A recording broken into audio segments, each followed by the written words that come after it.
লালকুন্ঠি বাবার কাছে আমি প্রার্থনা জানাইছিলাম, বাবা আমার মনের আশাটা, আমার ইচ্ছাটা তুমি রাখো, আমার দলটা জানি জিত। আমি এক গোল খাওয়ার পরে আমি আমার বাবারে কইছি, বাবা তুমি 2টা গোল দিয়ে আমার ইচ্ছাটা রাখো। এই আমার বাবার লালকুন্ঠি বাবার সম্মুখে আমার প্রার্থনাটা পূরণ করছে।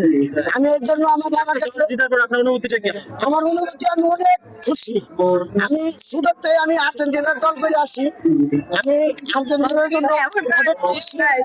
আমার বাবা কি করে আমি বলাতে পারবো না, ফুল একটা খাওয়ার পরে মনটা আমার খুব জমি গেছিল, আমার বুকটার মধ্যে খুব ব্যথা হয়ে লাগছে।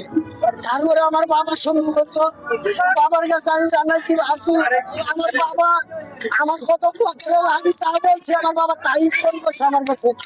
দেখছি অলরেডি এই জায়গাটা দেখতে পারতেছি মেসির হাতে, আমাদের পছন্দের প্লেয়ার মেসি, এটা সবাই জানে। আমরা এই যে একটা কাপ দেখছি ভাই, আর একটা কাপ দেখছি এখানে।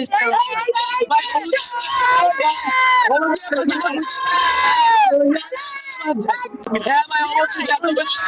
আমরা যখন একটা গোল খাইছি তখন আত্মবিশ্বাস ছিল এই যে কামব্যাক হবে, সেই কামব্যাকটা দিয়েছে ভাই, কিন্তু হলুদিয়া পাখি আর কামব্যাক দিতে পারে না, তারা ভাই খুঁজেও পাচ্ছি না। এই বাংলাদেশে আমার মনে হয় সর্বোচ্চ আর্জেন্টিনার সমর্থক বাংলাদেশে অবস্থান করে, এবং আর্জেন্টিনাকে প্রত্যেকটা লেভেলের মানুষ খুব পছন্দ করে।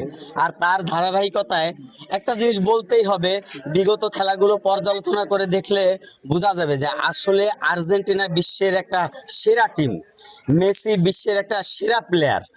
আসলে আমাদের অনুভূতি ব্যক্ত করার মতো এভাবে আসলে পরিবেশ নিয়ে আমরা খুবই খুবই খুবই আনন্দিত। এই আর্জেন্টিনা কি আছে?